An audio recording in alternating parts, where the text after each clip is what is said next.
Faqala, kemudian Imam Malik pun menjawab begini, ana astahyi minallahi azza wa jalla an ata'a turbatan fiha nabiyullah sallallahu alaihi wasallam bihafiri dabbati. Ana astahyi, aku malu kepada Allah subhanahu wa ta'ala, an ata'a, untuk aku pijak tanah yang ada padanya Nabi sallallahu alaihi wasallam bihafiri dabbatin, dengan kaki hewan. Bayangkan betapa beliau ini memuliakan Rasul sallallahu alaihi wasallam. Jadi kata beliau, kenapa aku berikan semuanya kepada engkau? Aku tidak sisakan untuk diriku karena aku malu untuk naik kendaraan di tanah, di bumi yang dipijak oleh kaki hewan tersebut, yang di bumi itu ada jasadnya Rasul sallallahu alaihi wasallam. Masya Allah. Fa in antum a'zaztumuhu azza. Apabila kalian ini memuliakannya, azza, maka ilmu itu akan mulia. Wa in antum adlaltumuhu dallah, dan apabila kalian ini menghinakannya, maka ilmu juga itu akan menjadi hina. Wal ilmu yu'ta wa la ya'ti, yang namanya ilmu itu didatangi, wa la ya'ti, dan tidak mendatangi. Ya Rabbi salli ala Muhammad. Assalamualaikum warahmatullahi ta'ala wabarakatuh. Alhamdulillah wassalatu wassalamu ala rasulillah wa ala alihi wa sahbihi wa mawala wa ba'du. Subhanaka la ilma lana illa ma'allamtana innaka antal alimul hakim wa tub alaina innaka antat tawwabur rahim. Rabbi shrah li sadri wa yassir li amri wahlul 'uqdatam min lisani yafqahu qawli. Rabbi yassir wa la tu'assir, Rabbi tammim bi khair. Baik ahbabana fillah, kembali kita melanjutkan kajian Ihya Ulumuddin kita. Sebelumnya kita bacakan dulu Al-Fatihah kepada musannif kitab ini, ala hadhihi niyah wa kulli niyatin salihah wa ala manawi salafuna shalih la hadratin nabil mustafa sallallahu alaihi wasallam ahli baitil kiram. Al-Fatihah. A'udzubillahi minasyaitonir rajim. Bismillahirrahmanirrahim. Alhamdulillahirabbil alamin. Arrahmanirrahim. Maliki yaumiddin. Iyyaka na'budu wa iyyaka nasta'in. Ihdinas siratal mustaqim. Siratal ladzina an'amta 'alaihim ghairil maghdubi 'alaihim waladdallin. Baik Bapak Ibu sekalian, ahbabana fillah, rekan santri yang saya muliakan, kita masih pada Kitabul Ilmi Rubu'ul Ibadah. Pada pembahasan sebelumnya Al-Imam Al-Ghazali memaparkan tentang kepribadian daripada Al-Imam Asy-Syafi'i rahimahullahu ta'ala dari 5 sisi yang jarang atau yang terkadang diabaikan oleh generasi setelahnya. Yang pertama itu adalah dari sisi abidnya beliau, kemudian yang kedua adalah dari sisi zahidnya beliau, yang ketiga alimnya beliau terhadap ilmu akhirat, kemudian yang keempat adalah dari sisi alimnya beliau terhadap kemaslahatan duniawi, kemudian yang terakhir itu adalah ikhlasnya beliau. Oke. Nah, sekarang kita sudah masuk pada bagian yang ini ya. Jadi bagian yang selanjutnya ini Al-Imam Al-Ghazali rahimahullahu ta'ala ingin memaparkan seputar individu yang kedua dari pendiri mazhab, yaitu Al-Imam Malik radhiyallahu anhu. Oke, langsung saja. Ila anqala al-musannif rahimahullahu ta'ala wa nafa'ana bi ulumihi wa barakatihi fid dharain amin. Wa ammal Imamu Malikun radhiyallahu anhu. Adapun Imam Malik radhiyallahu anhu, fa innahu kana aidan mutahalliyan bihadhil khisalil khamsi, ya. Fa innahu, maka sesungguhnya beliau, kana aidan adalah beliau juga, mutahalliyan itu orang yang bercirikan, ya, orang yang berpenampilan, orang yang berhiaskan bihadhil khisalil khamsi, akan sesuatu yang 5 ini, yaitu abid, zahid, faqih, alim bitariqil akhirah, kemudian terakhir adalah ikhlas. Oke. Fa innahu su'ilah, ya. Sesungguhnya beliau itu pernah ditanya, ya. Ma taqulu ya Malik fi talabil ilmi, ya. Apa menurut Anda wahai Malik tentang atau terkait dengan menuntut ilmu? Jadi orang ini bertanya kepada beliau, bagaimana pandangan tuan guru terkait dengan yang namanya menuntut ilmu itu? Faqala, kemudian beliau berkata, hasanun jamilun, itu merupakan sesuatu yang baik, sesuatu yang elok, itu kata beliau. Walakin inzuril ladzi yalzamuka atau yulzimuka min hina tusbihu ila hina tumsi falzamhu, ya. Akan tetapi kata beliau, lihatlah kepada yang melazimkanmu, ya, yang mewajibkanmu, min hina tusbihu, ketika engkau berpagi hari sampai engkau bersore hari, falzamhu, maka camkanlah itu, maka terapkanlah itu, ya, maka amalkanlah itu, lakukanlah itu. Itu kata Al-Imam Malik rahimahullahu taala. Jadi di sini beliau tidak mengkategorikan semua yang namanya ilmu itu adalah sesuatu yang wajib, ya. Sebagaimana dalam jawabannya di sini yang mengatakan bahwa ya namanya menuntut ilmu adalah sesuatu kebaikan, itu sesuatu yang elok, yang indah, yang bagus. Ya, tetapi ya, dari semua bentuk menuntut ilmu, yang paling penting yang kamu harus camkan, yang kamu harus ilzamkan, kata beliau, adalah apa yang menjadi kewajibanmu, apa yang menjadi tuntutan kamu harus melakukannya semenjak engkau pagi sampai bersore hari. Maksudnya adalah setiap ilmu yang wajib untuk kita ketahui, kurang lebih seperti itu, yang menuntut untuk kita ketahui. Kalau saya tidak salah, ini pembahasan sebelumnya juga pernah disinggung terkait dengan masalah ini yang menjadi kewajiban kita dalam menuntut ilmu itu, ilmu yang bagaimana. Nah, Imam Malik di sini mengatakan apa yang menjadi kewajibanmu. Misalnya terkait dengan masalah ibadah. Ketika kita mau melakukan solat, maka solat itu ilmunya adalah suatu kewajiban yang harus kamu tuntut, yang harus engkau tahu tata caranya itu agar supaya kamu lakukan itu. Itulah yang menjadi kewajiban. Dan bukan cuma itu saja, terkait dengan masalah-masalah akhlak misalnya, ya, haram kita untuk menggibah, haram kita menamimah, haram kita berburuk sangka dan lain sebagainya.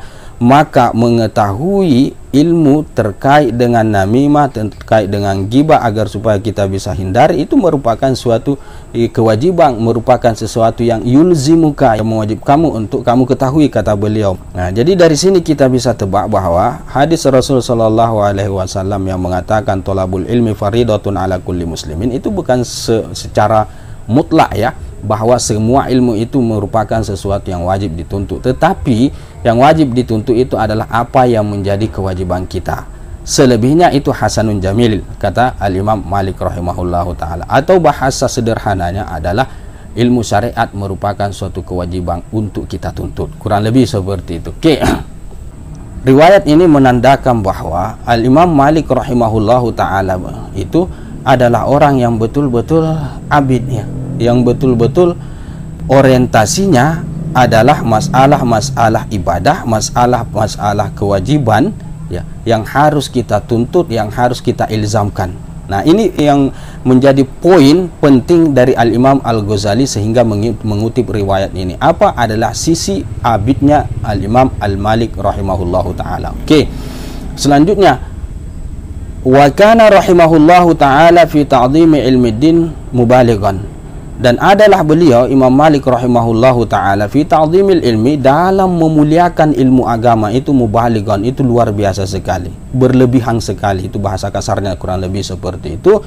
Hatta kana idza arada ayyuhaddisa, bahkan sampai apabila beliau itu ingin untuk menyampaikan hadis, ingin mengajar, ya, terkait dengan masalah ilmu agama dan terkait dengan masalah hadis, tawaddu'a, maka beliau itu akan berwudu lebih dulu.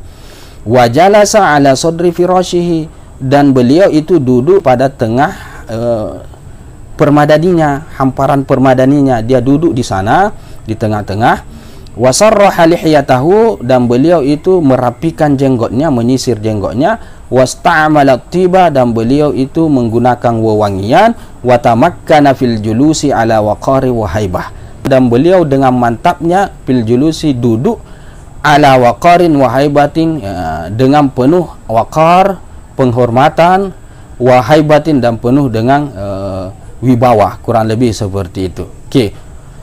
Nah, summa haddasa, kemudian setelahnya barulah beliau meriwayatkan hadis, barulah beliau menyampaikan nasihat-nasihat, tausiah dan semacamnya. Nah, faqila lahu, kemudian dikatakan kepada beliau, artinya ada pada saat itu orang yang bertanya kepada beliau, fi dzalika, terkait dengan masalah itu, kenapa sih beliau ini, tuan guru ini, dalam meriwayatkan hadis itu sampai-sampai berwuduk dulu, kemudian duduk di tengah-tengah permadani, kemudian merapikan jenggot, aromanya wangi, kemudian duduknya penuh dengan wibawa, tenang, waqar, haibah dan semacamnya. Itu yang ditanyakan oleh orang-orang pada saat itu. Faqala, kemudian beliau menjawab, uhibbu an u'azzima hadisa Rasulillah sallallahu alaihi wasallam. Ya, aku suka untuk membesarkan, untuk menghargai, mengagungkan hadisnya Rasul sallallahu alaihi wasallam. Nah, ini salah satu bentuk, kata Imam Al-Ghazali rahimahullahu ta'ala, bahwa betapa beliau itu terkait dengan memuliakan, mentakzim yang namanya ilmu agama itu luar biasa sekali. Nah, secara tidak langsung Imam Al-Ghazali rahimahullahu ta'ala seakan-akan menyindir generasi-generasi setelahnya yang mungkin hanya meriwayatkan hadis saja yang terkenal hebat, tetapi dalam masalah mentakzimkan muatan daripada hadis itu dalam artian agama itu tidak ada. Mungkin ada yang santai-santai saja, mungkin ada yang sampai main-main, bercanda dan lain sebagainya, mungkin kurang lebihlah seperti itu. Jadi di riwayat ini Al-Imam Al-Ghazali ingin menekankan kepada kita bahwa Imam Malik rahimahullahu ta'ala begitu besar penghormatan dia terhadap yang namanya ilmu agama. Nah, ini bentuk abidnya beliau, bentuk ta'abbud beliau yang sangat tinggi kepada Allah Subhanahu wa taala sampai-sampai seperti itu. Okey. Wa qala Malik, dan berkata Imam Malik rahimahullahu taala, al-ilmu nurun, ilmu itu adalah cahaya. Yaj'aluhu Allahu haitsu yasha, yang Allah letakkan ia haitsu yasha, sesuai yang dia inginkan. Jadi cahaya adalah ilmu yang Allah letakkan kepada siapa yang dia kehendaki. Walaysa bikasratir riwayah, bukanlah dengan banyaknya riwayat, bukan dengan banyaknya majelis, hebat sekali dalam meriwayatkan hadis, wawasan luas dan lain sebagainya. Bukan itu yang dimaksud dengan ilmu itu, tetapi ilmu itu adalah cahaya, nur Allah Subhanahu wa taala yang ia letakkan kepada siapa yang dia kehendaki, kata beliau. Wa hadzal ihtiramu wat tawqiru yadullu ala quwwati ma'rifatihi bijalalillahi ta'ala. Ya. Wa hadzal ihtiramu, dan ini pengagungan ini, wa tauqir, dan penghormatan ini, ya dulu itu menunjuk ala kuwati, atas kuatnya ma'rifatihi, ma'rifahnya Imam Malik rahimahullahu ta'ala, pengetahuan Imam Malik rahimahullahu ta'ala bijalalillahi ta'ala, akan keagungan Allah subhanahu wa ta'ala. Jadi riwayat-riwayat yang disebutkan tadi di atas termasuk al-ilmu nuru yaj'aluhullahu haitsu yasha, ilmu itu adalah cahaya yang Allah jadikan ia sesuai yang dia inginkan, yang ia letakkan kepada siapa saja. Itu mengindikasikan betapa beliau itu ma'rifahnya, pengetahuannya terhadap kebesaran Allah, keagungan Allah subhanahu wa ta'ala itu luar biasa sekali. Okey.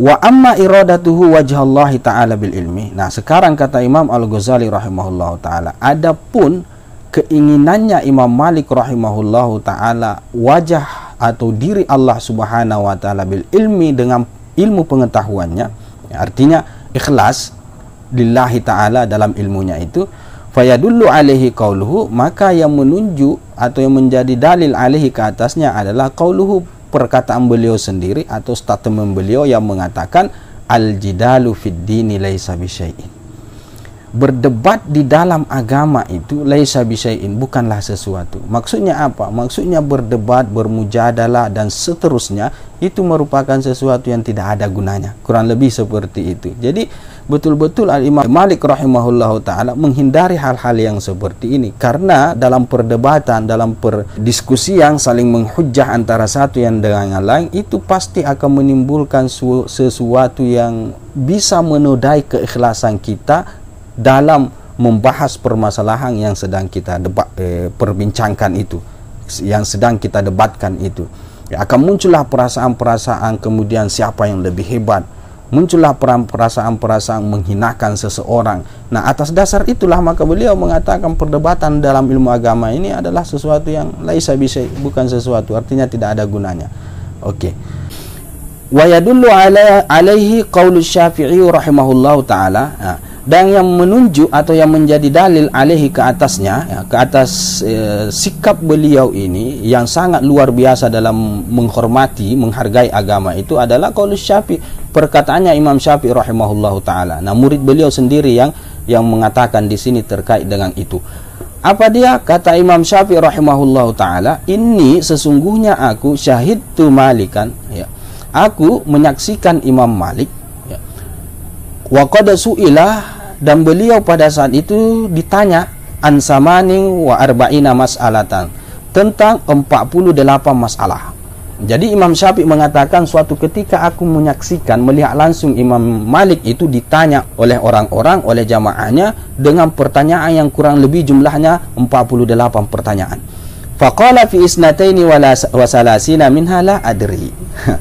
Dan beliau berkata, menjawab fi isnataini wa salasina minha, pada 32 darinya, dari pertanyaan yang 48 itu, apa katanya atau jawabannya? La adri, aku tidak tahu. Nah, ini kan satu petanda, ya, satu petanda bahwa Imam Malik rahimahullahu taala tidak mudah untuk melontarkan jawaban sebagai bentuk kehati-hatian beliau, kesadaran beliau betul terhadap bahaya yang namanya berfatwa itu kalau ternyata diiringi dengan niat-niat atau diiringi dengan keinginan-keinginan yang tidak baik, hazun nafsi, misalnya keinginan-keinginan agar supaya dipuji sebagai orang yang hebat, sehingga dengan mudahnya dia menggampangkan diri untuk menjawab setiap pertanyaan yang dilontarkan kepada dia. Nah, Imam Malik rahimahullahu taala tidak seperti itu. Imam Malik ulama besar, pendiri mazhab, bahkan itu kalau ditanya dari semua pertanyaan itu paling banyak yang dia tidak jawab berbanding dengan yang dia jawab. Dalam kasus yang baru saja kita paparkan tadi ini adalah ya sekitar 16 kurang lebih lah yang dia jawab dari 48 pertanyaan yang ditanyakan itu. Luar biasa. Wa may yurid ghaira wajhillahi ta'ala bi ilmihi, ya. Siapa yang menginginkan yang selain daripada diri Allah Subhanahu wa taala bi ilmihi, akan ilmunya, artinya orang itu niatnya bukan karena Allah Subhanahu wa taala, keilmuannya itu bukan untuk Allah Subhanahu wa taala, fala tasmah nafsuhu bi ayyuqirra ala nafsihi bi annahu la yadri. Fala tasmah, maka dia tidak merasa nyaman, nafsuhu, jiwanya, nafsunya itu bi ayyuqirra, untuk mengakui ala nafsihi, atas dirinya, bi annahu, bahwasanya dia tidak tahu. Nah, itu dia. Kata Imam Malik rahimahullahu taala, orang yang tujuannya bukan Allah Subhanahu wa taala, maka dirinya itu tidak nyaman, tidak enak dia rasa untuk mengakui bahwa dia tidak tahu. Maka dia selalu akan memaksakan diri untuk menjawab setiap pertanyaan yang dilontarkan kepada dia.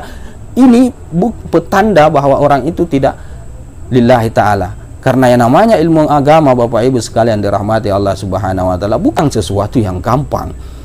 Masalah-masalah yang terjadi khususnya dalam masalah-masalah hukum, itu permasalahan-permasalahan yang rumit. Jadi yang bisa menjawab seperti itu boleh dikata adalah ulama-ulama yang besar.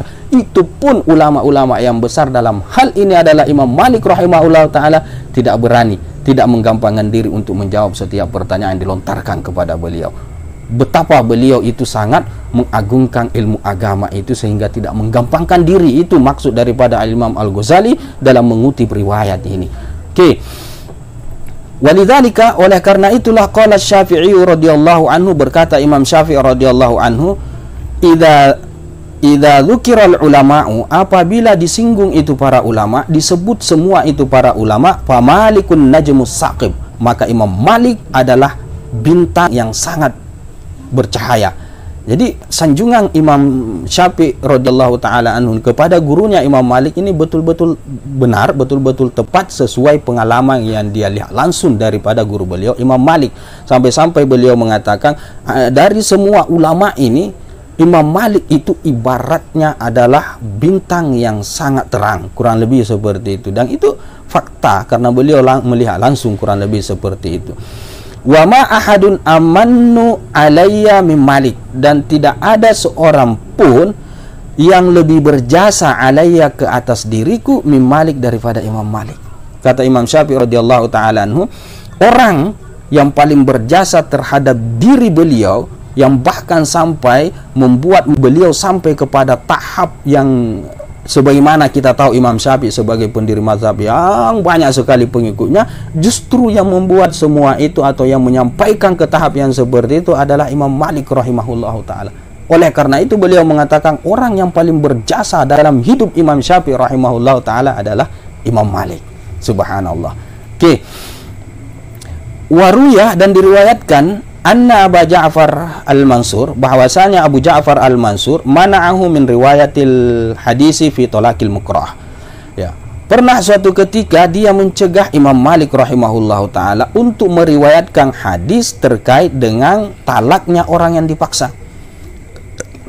Jadi Abu Ja'far Al-Mansur ini adalah seorang pemerintah lah, kurang lebih seperti seorang sultan, seorang khalifah pada saat itu. Dan dia tidak suka, bahkan melarang Imam Malik untuk meriwayatkan hadis yang berkaitan dengan talaknya orang yang dipaksa. Dari sisi apa? Dari sisi bahwa talaknya orang yang dipaksa itu tidak jatuh.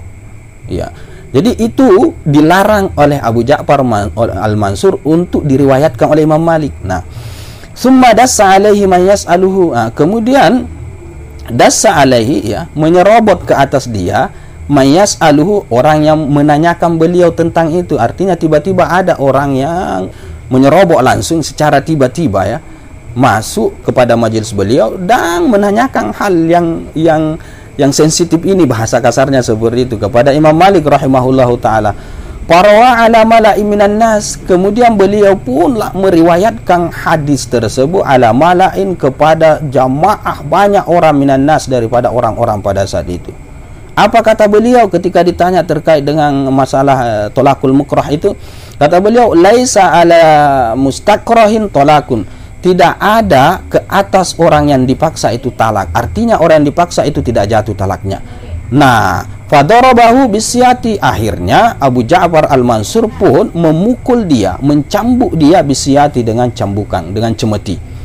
Walam yatruk riwayat al-hadis, dan Imam Malik lam yatruk, ya, tidak meninggalkan meriwayatkan hadis itu. Artinya walaupun dia sudah dicambuk dan seterusnya, dia tetap meriwayatkan hadis tersebut. Nah, ini petanda bahwa memang beliau itu betul-betul lillahi ta'ala, bukan karena orang yang zalim, bukan karena pemerintah, bukan karena adanya orang menindas sehingga dia takut untuk menyampaikan suatu kebenaran. Ya, ini kan salah satu petanda bahwa orang itu memang betul-betul lillahi ta'ala. Nah, ini ciri daripada Al-Imam Malik rahimahullahu ta'ala. Oke. Wa qala Malikun rahimahullah, dan berkata Imam Malik rahimahullah, maka ana rajulun shadiqan fi hadisihi wa la yakdzibu illa mutti'a bi aqlihi. Ya. Tiadalah adanya seorang laki-laki itu shadiqan, jujur, fi hadisihi, dalam hadisnya, ya, dalam percakapannya, dalam periwayatan hadisnya, la yakdzibu, dan ia tidak pernah berdusta, illa mutti'a bi aqlihi, kecuali orang yang seperti itu akan diberikan suatu sanjungan lah, kurang lebih seperti itu mafhumnya, bi aqlihi, akan akalnya. Orang yang seperti itu adalah orang-orang yang betul-betul akalnya itu elok, akalnya itu betul-betul indah, pandangannya itu luar biasa, selama dia jujur dalam menyampaikan hadisnya dan dia tidak pernah berbohong. Nah, itu kata Imam Malik rahimahullahu ta'ala. Walam yusibuhu ma'al harami afatun, dan orang yang seperti itu tidak akan ditimpa ma'al harami, pada masa tuanya, ya. Di saat dia sudah tua, afatun, suatu musibah bahaya, satu penyakit, wala kharapun, dan tidak juga ditimpa oleh kharapun, daya akal yang berkurang, ya, atau bahasa kita pikun lah. Jadi orang yang betul-betul jujur dalam setiap perkataannya, dalam setiap ucapannya, periwayatan hadisnya, maka orang-orang seperti ini adalah orang-orang yang diberikan nikmat akan akalnya, ya, bagus pemikirannya, dan ia tidak akan pernah ditimpa yang namanya afat, namanya bahaya ketika di masa tuanya, dan juga yang namanya pikun, ya, mudah lupa di masa tuanya. Ini semua yang disebutkan tadi di atas ini adalah riwayat-riwayat yang berkaitan dengan Imam Malik dari sisi betapa beliau itu memang betul-betul menginginkan Allah Subhanahu wa ta'ala di setiap ilmu pengetahuan, pada ilmu pengetahuannya. Bahkan raja sekalipun itu beliau boleh dikata itu tidak mengindahkan perintahnya, ya, selama yang dia lakukan itu tidak bertentangan dengan agama, kurang lebih seperti itu. Selama yang dia lakukan, yang dia sampaikan itu adalah kebenaran, raja sekalipun dia akan rela untuk dianiaya, disiksa dan lain sebagainya. Itu salah satu keikhlasan, iradatu wajhillah daripada Imam Malik rahimahullahu ta'ala. Oke, itu inti dari pengutipan riwayat itu oleh Al-Imam Al-Ghazali rahimahullahu ta'ala, ikhlasnya. Oke, selanjutnya wa amma zuhuduhu, adapun zuhudnya beliau fid dunya, pada dunia. Fayadullu alaihi ma ruya, maka yang menjadi dalil ke atasnya adalah apa yang yang telah diriwayatkan annal mahdiyah, bahwasanya al-mahdi amirul mukminin, seorang amirul mukminin, seorang khalifah al-mahdi, sa'alahu, itu pernah bertanya kepada Imam Malik rahimahullahu taala. Wa qala lahu, dan ia berkata kepada Imam Malik, hal laka darun, apakah anda ini mempunyai rumah? Faqala, kemudian Imam Malik menjawab, la, saya tidak punya rumah. Walakin uhaddisuka, akan tetapi aku akan memberikan kamu satu hadis, satu riwayat, aku kasih tahu kamu. Sami'tu Rabi'ah bin Abi Abdurrahman, aku pernah mendengar Rabi'ah ibn Abdurrahman yaqulu, berkata, nasabul mar'i daruhu, nasab seseorang itu adalah daruhu, adalah rumahnya, adalah tempat tinggalnya, adalah bi'ahnya, kata Imam Malik rahimahullah ta'ala. Maksudnya apa? Maksudnya Imam Malik rahimahullahu ta'ala itu sangat tidak ingin, ya, beliau zuhud sekali, sangat tidak ingin kalau ada orang yang menisbatkan dia kepada masalah keduniaan, masalah rumah, ya, karena orang itu akan terkenal sesuai dengan tempat tinggalnya, sesuai dengan rumahnya, kurang lebih seperti itu. Oh, ini orang Jakarta, oh ini orang ini. Artinya nasab itu bisa memicu, ya, perasaan-perasaan wah hebat, wah luar biasa, kan kurang lebih seperti itu. Nah, ini masalah-masalah keduniaan yang seperti ini. Nah, Imam Malik ketika ditanya tentang darnya, tentang rumahnya, tempat tinggalnya, beliau mengatakan tidak ada. Anggap, maksudnya apa? Maksudnya anggaplah saya ini orang biasa, kurang lebih seperti itu. Ini menandakan betapa beliau itu zuhud. Oke.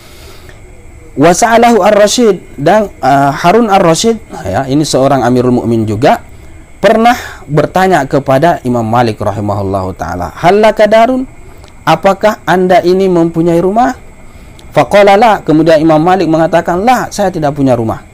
Fa'atahu salasata alafi dinaring. Nah, kemudian Khalifah Harun ar-Rasyid memberikan dia 3.000 dinar, diberikan kepada Imam Malik rahimahullahu ta'ala. Ya, bayangkan ya, 1 dinar saja sekarang itu kurang lebih sekitar 3 juta. Apalagi ini ya, 3.000 dinar diberikan kepada beliau. Fa'waqala, dan ia berkata, Amirul Mukmin ini, ishtari bihadarong, belilah dengan menggunakan uang dinar ini satu rumah. Fa'akhadaha walam yunfikha. Akhirnya Imam Malik pun mengambil uang tersebut, walam yunfikha, tetapi dia tidak mengimpakkannya. Beliau tidak mengalokasikan uang tersebut, jadi beliau hanya ambil saja. Falamma arada ar-Rasyidu asy-syukhusa, nah, ketika ingin ar-Rasyid, Khalifah Harun ar-Rasyid itu asy-syukhusa, keluar, ya, pergi ke negeri Irak, dalam riwayatnya, qala li Malik rahimahullah, maka dia berkata kepada Imam Malik rahimahullah, yang bagi an takhruja ma'ana, fa inni azamtu an uhmilan nasa 'alal muwatta kama hamala Utsman radhiyallahu anhu nasa 'alal Qur'an.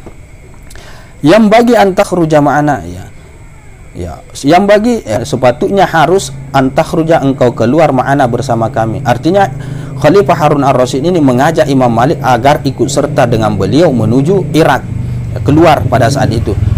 Fa ini dengan tujuan apa? Ini dia, fa ini karena sesungguhnya azamtu, aku berkeinginan, aku bertekad untuk membawa orang-orang alal muwatta, merujuk kepada kitab muwatta. Nah, ini karya monumental beliau, kitab muwatta ini, karang hadis beliau, kitab beliau yang sangat luar biasa.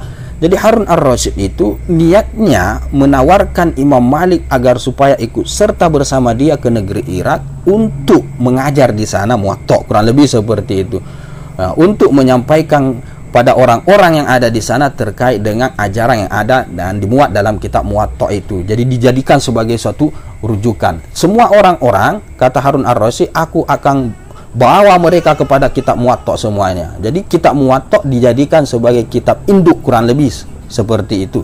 Kama hamala Utsman, sebagaimana, ya, membawa Utsman radhiyallahu anhu an-nasa, orang-orang alal Quran, kepada Al-Quran. Sebagaimana baginda Utsman itu membawa orang-orang pada masa beliau itu untuk kembali semuanya kepada Al-Quran yang satu, atau yang dikenal dengan Mushaf Utsmani. Nah, beliau berkeinginan seperti itu, ingin juga seperti baginda Utsman radhiyallahu anhu, ya, ketika sudah banyak orang yang berselisih terkait dengan qiraah atau bacaan Al-Quran, beliau kemudian berinisiatif untuk menggabungkan orang-orang yang berbeda-beda qiraah ini, berbeda-beda lahjah ini kepada satu bacaan yang inti, satu bacaan yang menjadi rujukan induk, yaitu Al-Quran. Dimaksud di sini adalah sesuai dengan bacaannya orang-orang Quraisy, Mushaf Utsmani yang kita kenal. Nah, beliau ingin seperti itu, tapi kali ini terkait dengan kitab Imam Malik yang bernama Muwatta itu. Khalifah Harun ar-Rasyid ini ingin agar supaya orang-orang itu merujuk kitab Muwatta itu sebagai rujukan yang inti. Okey. Faqala, kemudian Imam Malik pada saat itu menjawab begini. Faqala lahu, ia berkata kepadanya, amma hamlun nasi 'alal Muwatta falaysa ila dzalika sabilun. Adapun membawa orang-orang kepada kitab Muwatta itu falaysa ila dzalika sabilun, maka tidak ada kepadanya itu jalan. Maksudnya tidak ada jalan, saya tidak mau. Lianna ashab Rasulullah sallallahu alaihi wasallam, karena sesungguhnya sahabat Rasul sallallahu alaihi wasallam iftaraku ba'dahu fil amsari, mereka semua itu telah berpencar setelahnya, sepeninggal Rasul sallallahu alaihi wasallam, fil amsari, pada beberapa negeri. Jadi sepeninggal Rasul sallallahu alaihi wasallam, para sahabat ini yang memang orang-orang yang dekat dengan Rasul sallallahu alaihi wasallam pun berpencar di segala negeri. Ada yang ke Syam, ada yang ke Irak, ada yang ke Yaman dan lain sebagainya. Fahaddasu, nah di sana mereka itu kemudian menyampaikan hadis, mereka mengajarlah, bahasa kasarnya ini, sahabat Rasul sallallahu alaihi wasallam. Fa inda ahli kulli misrin ilmu, maka di sisi setiap penduduk negeri itu ada ilmunya. Artinya mereka itu ada tersendiri ilmu keilmuan yang dimiliki atau yang menjadi ciri khas negeri tersebut yang bersumber dari sahabat Rasul sallallahu alaihi wasallam. Di Yaman ada, di Syam ada, di Syria ada, dan seterusnya, di Irak juga ada, dan seterusnya, kurang lebih seperti itu. Jadi maksudnya apa? Maksudnya Imam Malik ini sangat menghargai perbedaan, kurang lebih seperti itu. Di sana ada ilmunya yang mungkin tidak sama dengan yang lain, kan begitu ceritanya maksudnya ini. Wa qad qala Rasulullah sallallahu alaihi wasallam, dan sungguh Rasul sallallahu alaihi wasallam itu telah bersabda, ikhtilafu ummati rahmah, ya, perbedaan umatku ini adalah rahmat. Jadi sangat Imam Malik tidak mau agar supaya semua orang-orang itu disatukan kepada kitab Muwatta, karena beliau sadar bahwa tidak serta-merta ajaran di setiap negeri itu sama, karena semua negeri-negeri ini sudah dipenuhi oleh sahabat-sahabat Rasul sallallahu alaihi wasallam, dan mungkin mereka punya disiplin keilmuan yang beda dengan negeri yang lain. Negeri Syam mungkin pemahaman mereka itu tidak sama dengan negeri yang lain. Jadi masing-masing ada orang yang hebat di situ, itu maksud beliau. Dan Imam Malik tidak mau mengganggu keilmuan mereka itu dengan menggabungkan mereka semua kepada kitab Muwatta, karena beliau sadar betul bahwa Rasul sallallahu alaihi wasallam bersabda, ikhtilafu ummati rahmah, perbedaan umatku ini ada rahmah. Itu yang kemudian membuat beliau itu tidak berani untuk menjadikan kitab Muwatta sebagai kitab induk, rujukan, kurang lebih seperti itu. Okey. Wa ammal khuruju ma'aka, adapun keluar bersamamu, kata Imam Malik, adapun ikut serta bersama kamu menuju Irak, fala sabila ilaihi, maka tidak ada jalan padanya. Artinya aku juga tidak mau, kata beliau. Qala Rasulullah sallallahu alaihi wasallam, karena Rasul sallallahu alaihi wasallam itu bersabda, al-Madinatu, Madinah itu khairul lahum law kanu ya'lamun, itu lebih baik bagi mereka andai kata mereka mengetahui. Jadi beliau lebih mengedepankan, lebih mengutamakan hadis Rasul sallallahu alaihi wasallam yang mengatakan bahwa Madinah itu lebih baik dari yang selainnya. Itulah yang terbaik andai kata mereka mengetahui, andai kata kita mengetahui. Nah, Imam Malik sadar betul terkait dengan riwayat ini, makanya beliau lebih memilih untuk tetap tinggal di Madinah mengajar sebagaimana biasanya, tidak pergi ke Irak walaupun dijanjikan di sana itu jamaahnya banyak karena disatukan kepada beliau. Beliau tidak terpengaruh dengan semua itu. Okey. Wa qala alaihi salatu wassalam, dan bersabda Rasul sallallahu alaihi wasallam, kata beliau, al-Madinatu tamfi khabasaha kama yamfil kiru khabasal hadid. Madinah itu, ya, tamfi khabasaha, yaitu meniadakan kotorannya sebagaimana kir itu meniadakan kotoran besi. Nah, artinya apa? Madinah itu, ya, statusnya, kemuliaannya luar biasa sekali, mampu menghilangkan dosa para penghuninya dan lain sebagainya, karena dia punya keistimewaan. Nah, sebagaimana katanya kir itu atau semacam asahan, ya, dalam mengasah besi dan semacamnya, menghaluskan besi dan semacamnya, sebagaimana kir itu menapikan atau menghapus karat atau kotoran daripada besi. Seperti itulah status Madinah di sisi Allah Subhanahu wa taala, dan beliau tidak mau meninggalkan itu, tidak mau keluar daripada Madinah karena Madinah mulia bagi beliau. Okey, wa hadhihi dananirukum kama hiya. Nah, kata beliau, ini uang kalian, dinar kalian, kama hiya, sebagaimana dia. Artinya uang yang kalian berikan, dinar yang kalian berikan kepada saya itu masih utuh sebagaimana semula, tidak ada kurangnya, karena memang beliau tidak impakkan. In syi'tum fakhudhuha, kalau kalian mau maka ambil saja. Wa in syi'tum fada'uha, jika kalian mau juga maka biarkan saja. Jadi kata Imam Malik rahimahullah taala, ketika diajak pada saat itu dengan tawaran-tawaran yang boleh dikata menggiurkan, nah, tapi beliau tidak mengabulkan semua itu. Adapun uang yang telah diberikan sebelumnya, kata beliau, kalau karena uang ini sehingga saya diajak, bahasa kasarnya seperti itu, diajak untuk ikut kepada kalian, nah ambil saja uang ini. Kalau kalian tidak mau ambil kembali, ya tidak jadi masalah juga, kata beliau. Nah, ini petanda beliau itu sangat zuhud terhadap masalah-masalah keduniaan. Okey. Yakni artinya, innaka, ya kata Imam Al-Ghazali, sesungguhnya engkau wahai Harun ar-Rasyid, innama tukallifuni mufaraqatal madinati limastona'tahu ilayya. Sesungguhnya engkau itu memaksa aku untuk berpisah dengan Madinah, tinggal di Syam atau di Irak, limastona'tahu ilayya, ya, untuk perlakuan kamu atau kepentingan kamu, bahasa mafhumnya ilayya, kepada saya. Kamu punya kepentingan kepada saya agar supaya saya keluar ke Madinah. Kamu paksa saya untuk seperti itu. Nah, fala usiru ad-dunya ala madinati Rasulillah sallallahu alaihi wasallam. Aku tidak akan mengutamakan dunia ke atas Madinahnya Rasul sallallahu alaihi wasallam. Jadi beliau lebih memilih untuk tinggal di Madinah. Fa hakadha kana zuhdu Malik fi dunya. Nah, demikianlah kata Imam Al-Ghazali adanya zuhudnya Imam Malik radhiyallahu taala anhu fi dunya, terkait dengan masalah dunia, tidak mengindahkan tawaran keduniaan yang sangat menggiurkan dari seorang khalifah, dari seorang Amirul Mukminin pada saat itu. Okey.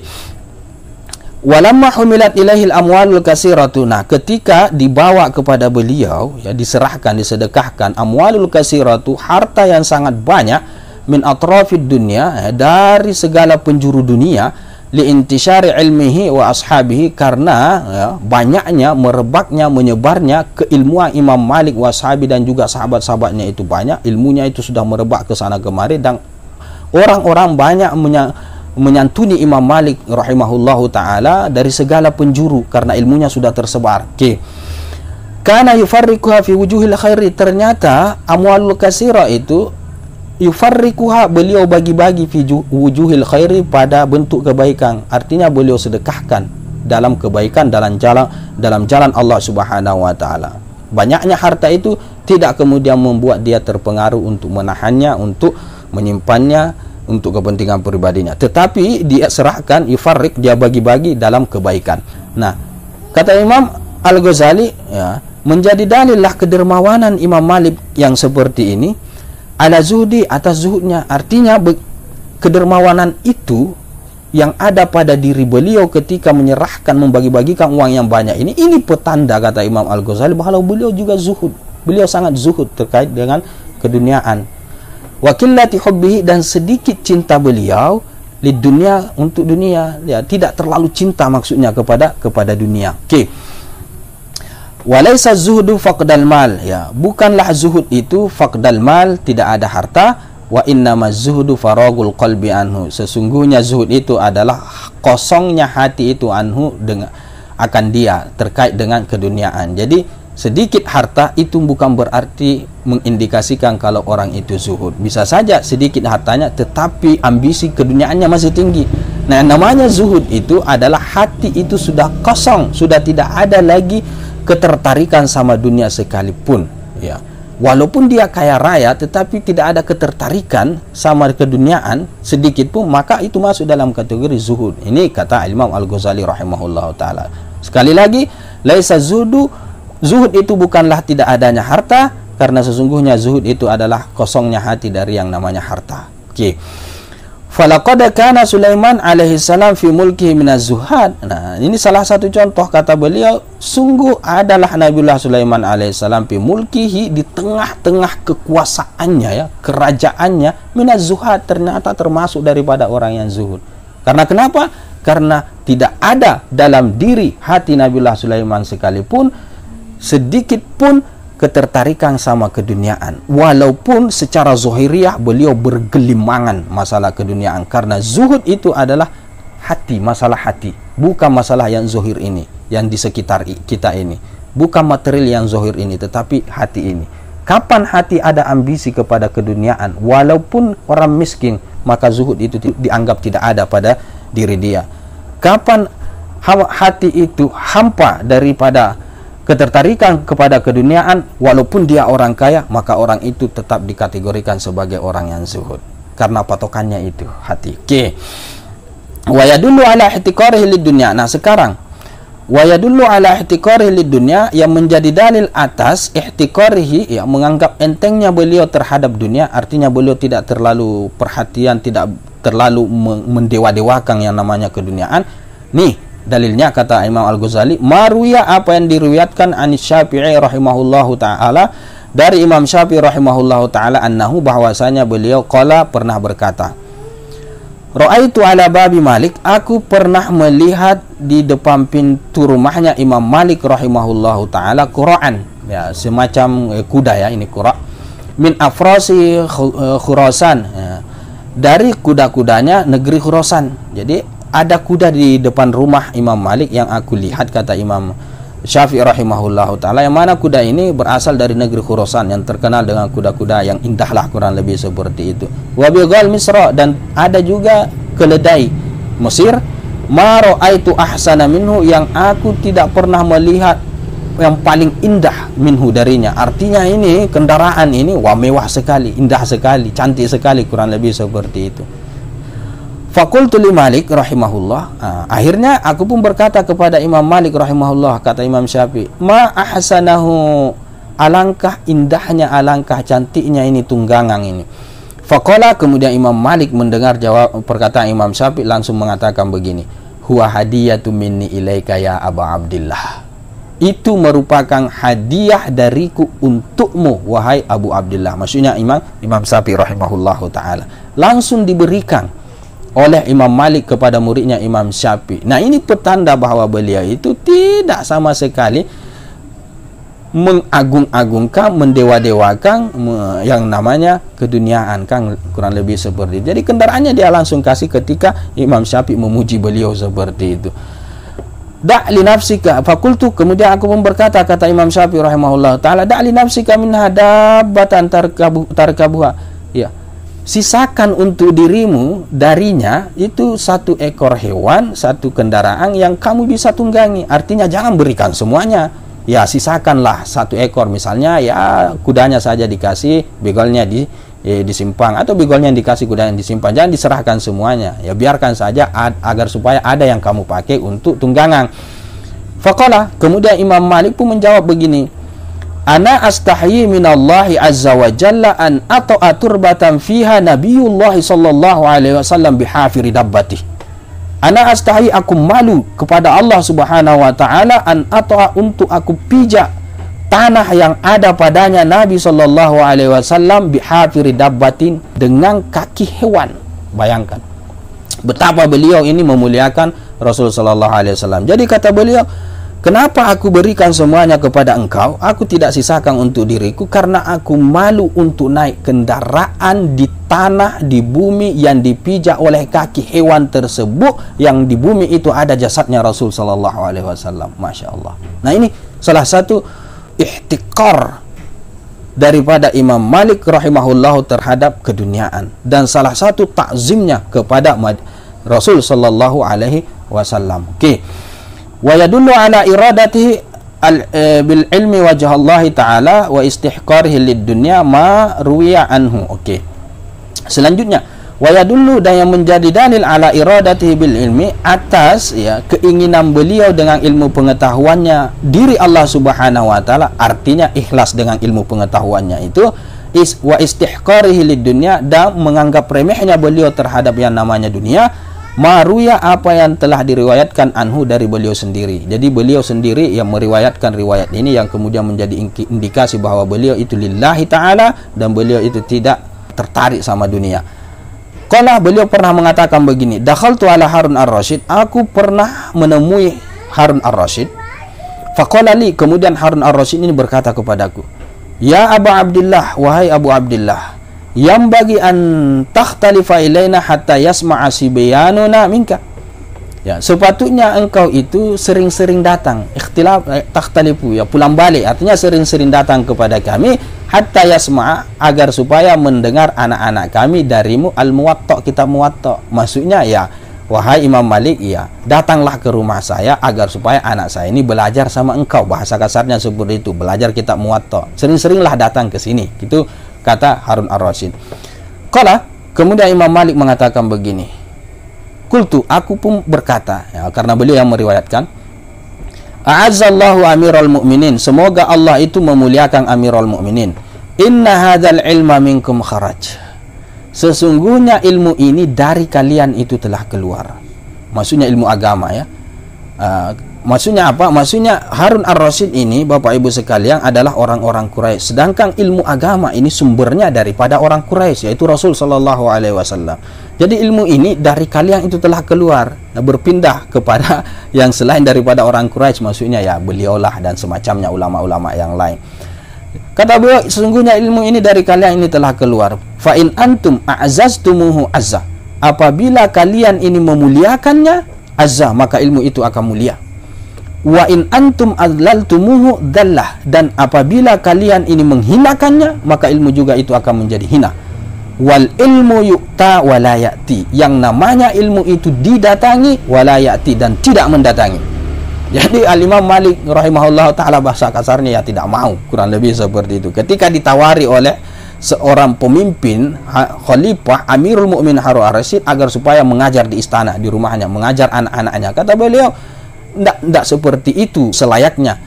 Ilmu itu sepatutnya itu didatangi, bukan ilmu yang mendatangi. Maksudnya apa? Kalau memang anak-anak kalian, putra mahkota dan semacamnya mau belajar, ya harus juga ikut jamaah seperti layaknya umumnya orang seperti itu. Belajar pada seorang guru layaknya manusia-manusia yang lain atau orang-orang yang lain, bukan mau didatangi ke rumahnya. Itu sama saja statusnya dengan menghinakan ilmu pengetahuan.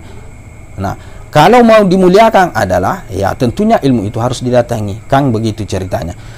Nah, faqalah, kemudian Khalifah Harun ar-Rasyid pun menjawab begini, sadaqta, kalau begitu engkau betul. Ukhruju ilal masjid. Ya, keluarlah kalian semua, maksudnya anak-anaknya, ilal masjid, ke masjid, hatta tasma'u ma'an nas, agar supaya kalian itu mendengar, belajar ma'an nas, bersama orang-orang. Ya, kata Harun ar-Rasyid ketika Imam Malik menjawab seperti itu, bahasa kasarnya tidak menerima tawarannya, akhirnya dia mengatakan kepada anak-anaknya, ya kalau begitu kalian yang belajar ke sana, ke masjid bersama orang-orang yang lain itu, belajar kitab Muwatta pada Imam Malik. Nah, ini salah satu petanda, ya, dalam riwayat yang dikutip oleh Al-Imam Al-Ghazali di sini, bahwa betul-betul Imam Malik rahimahullahu taala itu tujuannya semata-mata karena Allah Subhanahu wa taala, dan beliau sama sekali tidak ada ketertarikan kepada yang namanya keduniaan, kepada pangkat, kepada jabatan, kepada harta yang bisa saja ia dapatkan ketika mengajar anak-anak raja, anak-anak atau putra-putra mahkota, kurang lebih seperti itu. Oke. Sampai di situ saja dulu. Kita lanjutkan nanti pada pertemuan yang selanjutnya, kalau saya tidak salah berkenaan dengan Al-Imam Abu Hanifah rahimahullahu ta'ala, yang ingin dibahas oleh Al-Imam Al-Ghazali rahimahullahu ta'ala terkait dengan kepribadian beliau sebagai orang ulama, panutan, pendiri mazhab yang bukan cuma mahir dalam bidang fikih, tetapi dalam bidang-bidang yang berkenaan dengan ahwalul qalbi, dengan masalah-masalah ilmu tariqil akhirah, itu luar biasa sekali. Oke, sampai di situ saja dulu. Lebih dan kurangnya mohon dimaafkan. Hadza billahi taufik. Kita tutup dengan kafaratul majlis. Subhanakallahumma bihamdika asyhadu an la ilaha illa anta astaghfiruka wa atubu ilaik. Assalamualaikum warahmatullahi taala wabarakatuh. Ya Rabbi salli alaihi wa sallim.